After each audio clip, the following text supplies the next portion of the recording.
आज हम semi presidential system की बात करेंगे। सेमी प्रेसिडेंशियल सिस्टम बेसिकली एक ऐसा सिस्टम है या फिर हम एक हाइब्रिड फॉर्म कह सकते हैं पार्लियामेंट्री फॉर्म ऑफ गवर्नमेंट और प्रेसिडेंशियल फॉर्म ऑफ गवर्नमेंट का एक मिक्सचर कह सकते हैं।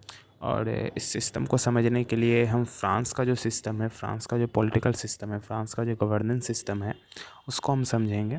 रसिया को भी हम अंतिम में टच करेंगे थोड़ा सा, पर फ्रांस माना जाता है कि एक मॉडल है पूरी दुनिया के लिए। और फ्रांस का जो सिस्टम है पूरी दुनिया में जहाँ भी सेमी प्रेसिडेंशियल सिस्टम है वो फ्रांस की ही तरह है, लगभग लगभग फ्रांस की ही तरह है। तो जो सेमी प्रेसिडेंशियल सिस्टम होता है इसमें बेसिकली क्या होता है कि अब जैसे कि इंडिया है, इंडिया एक पार्लियामेंट्री फॉर्म ऑफ गवर्नमेंट है। यहाँ पे जो प्रेसिडेंट है वो इनडायरेक्टली इलेक्ट होता है, ठीक है, उसके पास कोई नॉमिनल पावर्स होती हैं। अब दूसरी तरफ हम देखते हैं यूएस को। यूएस में प्रेसिडेंट डायरेक्ट इलेक्टेड होता है, डायरेक्टली इलेक्टेड होता है, और उसके वो जो होता है वो हेड ऑफ़ द स्टेट भी होता है और हेड ऑफ़ द गवर्नमेंट भी होता है। इंडिया में जो है वो head of the government prime minister होता है, प्रेसिडेंट नहीं होता है। President head of the state होता है, पर जो प्रेसिडेंट है वो इनडायरेक्टली इलेक्टेड होता है, इसलिए उसके पास नॉमिनल पावर्स होती है। अब अगर हम फ्रांस को देखें तो फ्रांस में क्या होता है कि प्रेसिडेंट होता है वो डायरेक्टली इलेक्टेड होता है।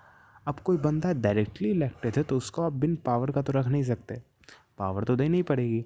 तो वहाँ पे क्या है कि प्रेसिडेंट को भी पावर है और प्राइम मिनिस्टर को भी पावर है। और बेसिकली क्या होता है कि जो प्रेसिडेंट होता है वो फॉरेन पॉलिसी में बहुत हद तक बढ़ चढ़ के एक होता है ना कि इम्पॉर्टेंट रोल निभाता है इंटरनेशनल अफेयर्स में। और जो प्राइम मिनिस्टर होता है वो होम अफेयर्स में बहुत हद तक मतलब रहता है। तो आप जैसे कि फ्रांस है, वहाँ पे मैक्रोन अभी वहाँ के राष्ट्रपति हैं। तो आप जहाँ भी देखोगे मतलब कोई भी इंटरनेशनल समिट होता है, इंटरनेशनल कोई भी गैदरिंग होती है तो उसमें आप मैक्रोन को ही देखोगे। उसी तरह आप रसिया के जो प्रेसिडेंट हैं व्लादिमीर पुतिन को ही देखोगे, वहाँ पे प्राइम मिनिस्टर भी है। फ्रांस में प्राइम मिनिस्टर भी है और वो भी एक इम्पॉर्टेंट पोस्ट है, वो भी पावरफुल है। पर वहाँ पे प्रेसिडेंट भी है जो पावरफुल है, वो भी पावरफुल है।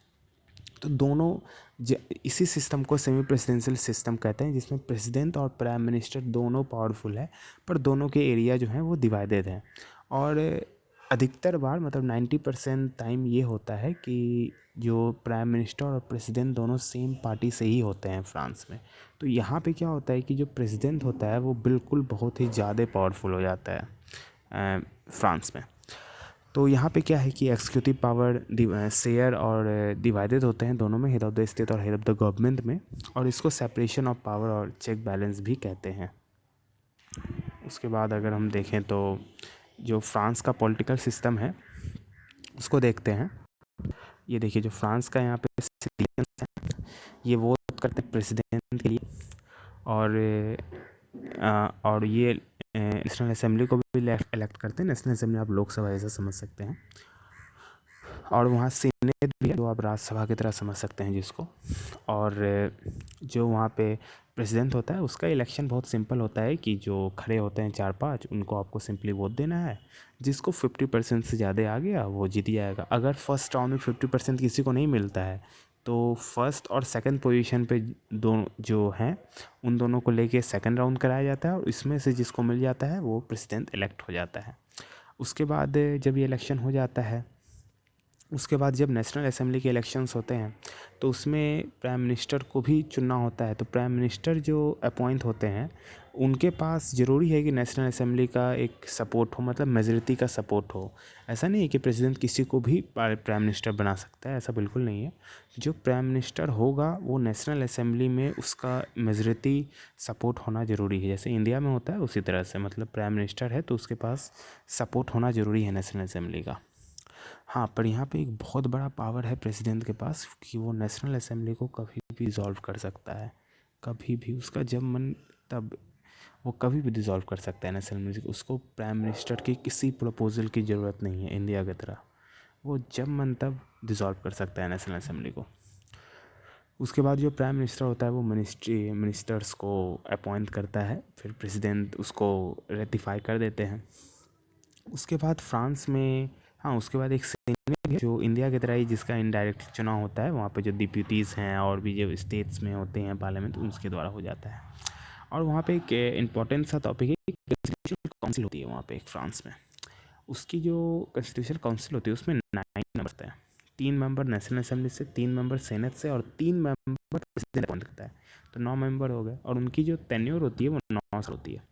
तो ये जो 9 मेंबर्स होते हैं, इनका क्या काम है? इनका काम ये है कि फ्रांस में जो पूरा सिस्टम है वो अकॉर्डिंग टू कॉन्स्टिट्यूशन चल रहा है कि नहीं चल रहा है, ये देखता रहना। यहाँ के ये दोनों कोई लॉ पास है, नेशनल असेंबली और सीनेट, वो अकॉर्डिंग टू कॉन्स्टिट्यूशन है या नहीं है ये देखना। और कोई डिस्प्यूट हो जाए, जैसे कि प्रेसिडेंट का चुनाव हुआ, उसमें कोई डिस्प्यूट हो गया, तो उसको भी देखना कि मतलब ठीक ठाक है या नहीं, मतलब एक रिजॉल्व करना डिस्प्यूट को, तो वो भी कॉन्स्टिट्यूशन काउंसिल का। तो ये एक अच्छा कॉन्सेप्ट है वहाँ के कॉन्स्टिट्यूशन में। तो मेरा लग रहा है कि मुझे कि आपको समझ में आ गया होगा यहाँ तक। उसके बात करें तो जो फ्रांस का प्रेसिडेंट होता है उसके पास, तो मैंने पहले ही बताया कि वो एक बिल्कुल सुप्रीम एग्जीक्यूटिव हो जाता है, उसके पास बहुत ही सारे पावर्स हो जाते हैं। और पावर उस समय और बढ़ जाते हैं जब जो प्राइम मिनिस्टर है वो भी सेम पार्टी का हो जाए। अब कोई भी प्रेसिडेंट है, प्राइम मिनिस्टर अगर उसके पार्टी का है तो सीधी सी बात है कि नेशनल असेंबली में मेजॉरिटी प्रेसिडेंट के पार्टी को ही है। तो प्रेसिडेंट कोई भी अपना मन मतलब कोई भी कानून पास करा सकता है। यूएस में ऐसा नहीं होता है।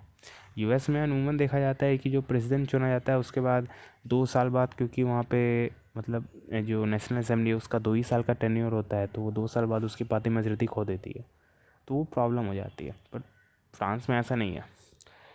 फ्रांस में इसलिए बहुत बार कहा जाता है कि जो फ्रांस का प्रेसिडेंट है वो मॉडर्न डे मोनार्क की तरह है, उसके पास बहुत ही ज़्यादा पावर्स हो जाती हैं। जो प्रेसिडेंट होता है वो आर्मी को कमांड कर सकता है, फॉरेन पॉलिसी को डायरेक्ट रेगुलेट कर सकता है, और सबसे स्पेशल पावर तो ये है फ्रांस के प्रेसिडेंट के पास कि वो नेशनल रेफरेंडम करा के कॉन्स्टिट्यूशन में कोई भी चेंज करा सकता है, कोई भी नया लॉ बनवा सकता है।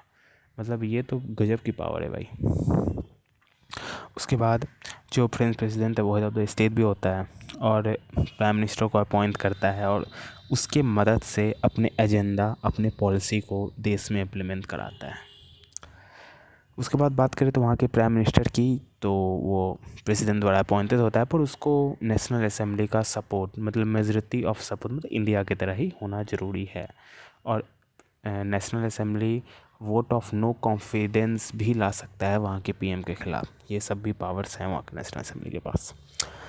उसके बाद जो प्राइम मिनिस्टर होता है, बेसिकली क्या होता है कि मैंने बताया जैसे कि प्राइम मिनिस्टर जो होता है वो होम अफेयर्स को देखता है और प्रेसिडेंट होता है वो फॉरेन अफेयर्स को देखता है। सिंपल ये होता है वहाँ पे। और सेम पार्टी है तो सेम पार्टी के तो कोई डिस्प्यूट नहीं होता है। बहुत बार होता है फ्रांस में, ऐसा 1-2 बार हुआ है कि प्रेसिडेंट किसी और पार्टी का और प्राइम मिनिस्टर किसी और पार्टी का हो जाता है, तो उस मामले में एक थोड़ा डिस्प्यूट का मामला बन जाता है, पर वो भी हो जाता है। उसके बाद अगर हम बात करें तो रसिया पॉलिटिकल सिस्टम की बात करते हैं, रशियन की। तो ड्यूल एक्सिक्यूटिव भी कहते हैं इसको, मैं बोलना भूल गया था, क्योंकि इसमें 2 एक्सिक्यूटिव होते हैं, पीएम भी होता है, प्रेसिडेंट भी होता है। तो रसिया में भी सेम है। वहाँ पे जो हेड ऑफ़ द स्टेट हैं वो 6 साल के लिए चुने जाते हैं और वो ट्रेडिशनली फोकस करते हैं सिक्योरिटी, फॉरेन अफेयर्स और फेडरल इश्यूज़ पे। ठीक है, जैसा फ्रांस की तरह ही है। और जो हेड ऑफ़ द गवर्नमेंट होता है वो जो प्राइम मिनिस्टर होता है वो कंफर्म बाय ड्यूमा होना चाहिए। और ट्रेडिशनली वो फोकस करते हैं देश कैसे चलाना है, होम अफेयर्स, इकनॉमी वगैरह वगैरह पे। और आपको पता है कि रसिया में ड्यूमा है वहाँ पे, और एक फेडरल काउंसिल है। और ड्यूमा में 450 मेंबर हैं और फेडरल काउंसिल में 84 हैं, उसके डबल जो है 83 है, तो 166 मेंबर्स हैं। उसके बाद अगर हम बात करें तो यहाँ पे एक सीधा सीधा मैप है कैसे रसिया का सिस्टम काम करता है। तो रसिया का जो सिस्टम है सिंपली, यहाँ पे जो वहाँ पे 18 साल के ऊपर के लोग हैं वो डायरेक्टली इलेक्ट करते हैं वहाँ के प्रेसिडेंट। उसके बाद वो इलेक्ट करते हैं वहाँ ड्यूमा को। ड्यूमा से गवर्नमेंट है, जैसे फ्रांस में होता है। कंफर्म कर दिया, अगर प्राइम मिनिस्टर किसी को प्राइम मिनिस्टर नॉमिनेट करता है तो उसको कंफर्म, उसके पास मेजॉरिटी ऑफ सपोर्ट होना ज़रूरी है ड्यूमा का। उसके बाद जो फेडरल काउंसिल है उसमें 166 डिप्यूटीज़ होती हैं 83 स्टेट से, सब्जेक्ट कहते हैं वहाँ स्टेट्स को। ठीक है, 2 हर स्टेट से, एक तो वहाँ के एग्जीक्यूटिव से, मतलब जो गवर्नर है वो भेजता है, और एक जो वहाँ पे मतलब जो असेंबली है, स्टेट असेंबली है, वो भेजती है। 2 डेलीगेट्स होते हैं फेडरल काउंसिल में हर स्टेट से। ठीक है, और ये जो फेडरल इन दोनों को मिला के, स्टेट ऑफ ड्यूमा और फेडरल काउंसिल को मिला के बनती है फेडरल असेंबली। फेडरल असेंबली का क्या काम है? प्रेसिडेंट ने अपॉइंटमेंट करता है, प्रेसिडेंट सुप्रीम कोर्ट में जजेस की अपॉइंटमेंट करता है, कॉन्स्टिट्यूशनल कोर्ट में अपॉइंटमेंट करता है, और सुप्रीम कोर्ट में भी इन सबको कंफर्म करना इसका काम है बेसिकली फेडरल असेंबली का। ठीक है, आपको मुझे आशा होगी कि बहुत कुछ समझ में आ गया होगा। और भी मैं जापान पे भी बनाने जा रहा हूँ, और मेरी एक जर्मनी पॉलिटिकल सिस्टम पे भी वीडियो है, और मैं कोशिश करूँगा कि और भी देश की मैं वीडियो बनाऊँ। Thank you.